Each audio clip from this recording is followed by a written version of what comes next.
Welcome back. Thank you for staying with us. The UWP is calling for a local woman to be investigated for allegedly trying to incite violence. The party says her recent Facebook post was tantamount to domestic terrorism. The woman is responding to the calls from the UWP to have her investigated. She says attention needs to be focused on real and actual crimes. A Facebook post written by a known supporter and advocate for the St. Lucia Labour Party on Wednesday has caused a stir and has resulted in the United Workers' Party calling for her to be investigated for inciting domestic terrorism. In the post, Cornelia Jacob referenced the storming of the U.S. Capitol, where 5 individuals were killed, saying, "Dear St. Lucia, Parliament is your capital." On Thursday, Public Relations Officer of the UWP, Norbert Williams, told Hot 7 TV that the post follows constant rhetoric from the St. Lucia Labour Party, which alludes to violence. He also said this behavior is a clear pattern for Jacob and also called for the SLP to take action. Taken in isolation, that may be argued as to what it means, but looking at exactly what transpired in Washington, D.C. yesterday, 4 people being killed on the grounds of Capitol Hill, and the invasion of the Senate chamber, which is likable to or similar to St. Lucia's Parliament, one has to be concerned about exactly what is meant by that. But this individual, Cornelia Jacobs, clearly has a pattern of behavior, and she has made similar utterances and made similar posts on her Facebook page. She called for grenades to be thrown into the House of Parliament and for a bomb to be put under the seat of parliamentarians in government, in the House. These are serious terroristic statements and insightful statements at the very least. And this calls into question the association that the St. Lucia Labour Party has with an individual who clearly seems to believe that it is okay to make such dangerous statements. Not one to be spoken about without having a comeback, Jacob responded to Williams' statement saying the UWP never ceases to amaze her. She said the party is placing their focus in the wrong place.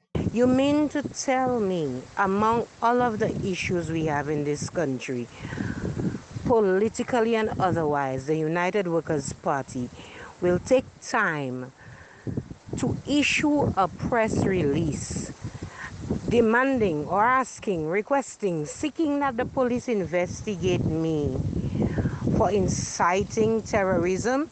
Should I be blamed for what the United Workers' Party believes or what they understand from my post?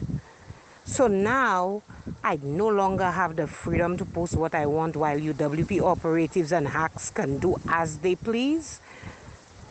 I am the United Workers' Party. I'm still waiting for them to issue a statement regarding the actual act of terrorism, arson, and attempted murder on my life, and the response by a member of their executive to that fire.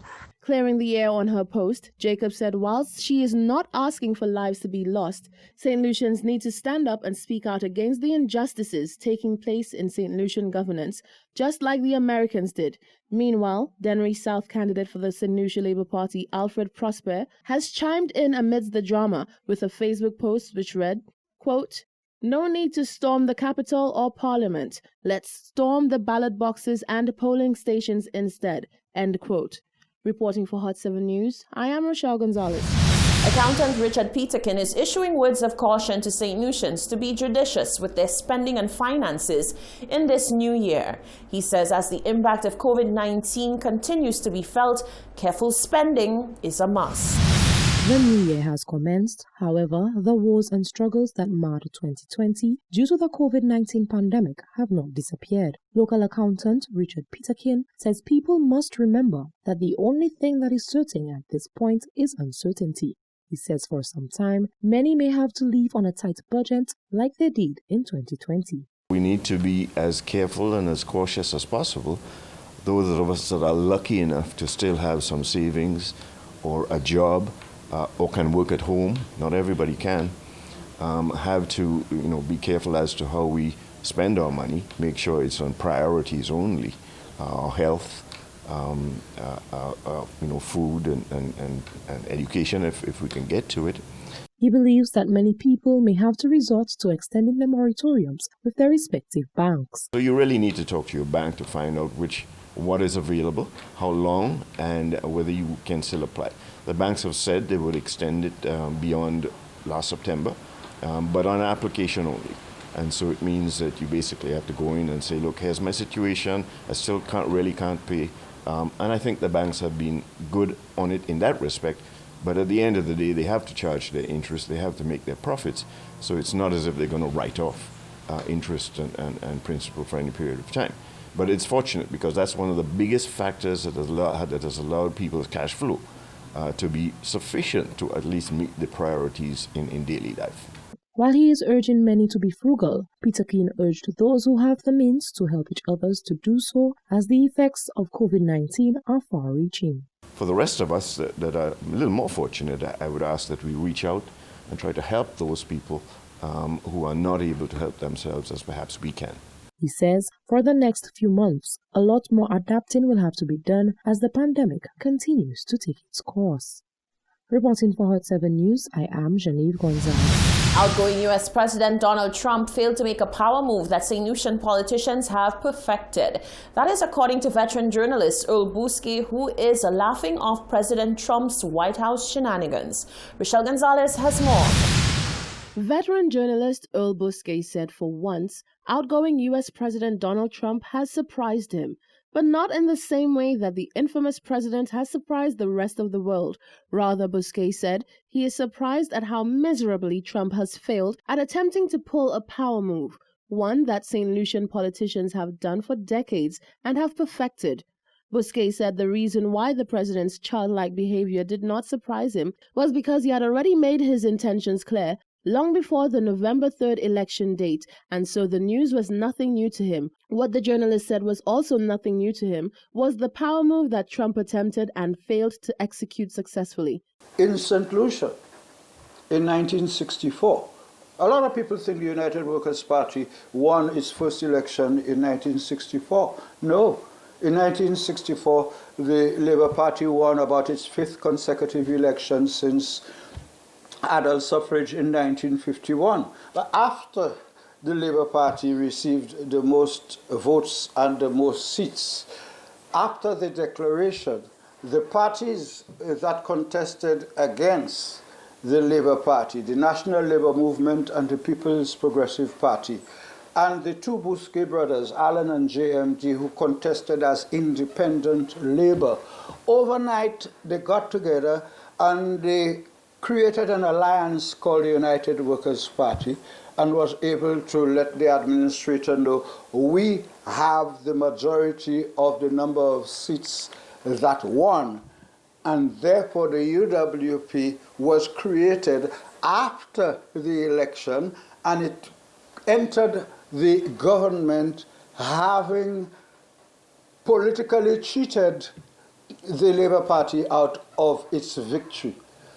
Bousquet went on to say that similar acts would go on to happen a few more times. He said even the father of the nation, Sir John Compton, displayed Trump-like behavior, but unlike the troublesome U.S. president, Sir John actually got his way in the end. Fast forward, 1987, election, St. Lucians returned 9-8.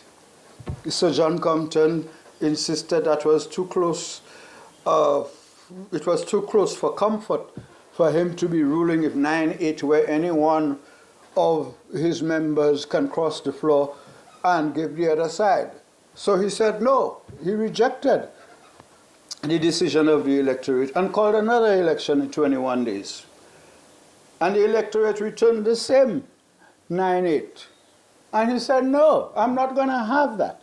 And he invited a member of the opposition to cross the floor in return for a cabinet position, and he ended up with a more comfortable 10-7 majority.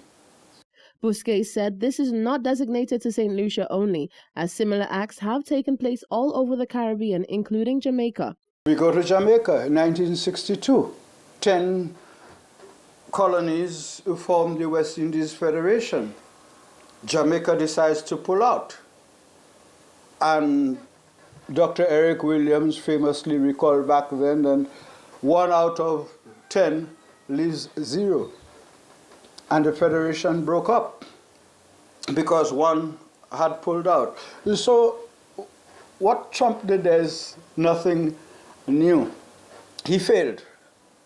In these parts, we do it better, and we do it more successfully, and we legally change the mind and the decision of the electorate by mechanically manipulating the numbers after an election.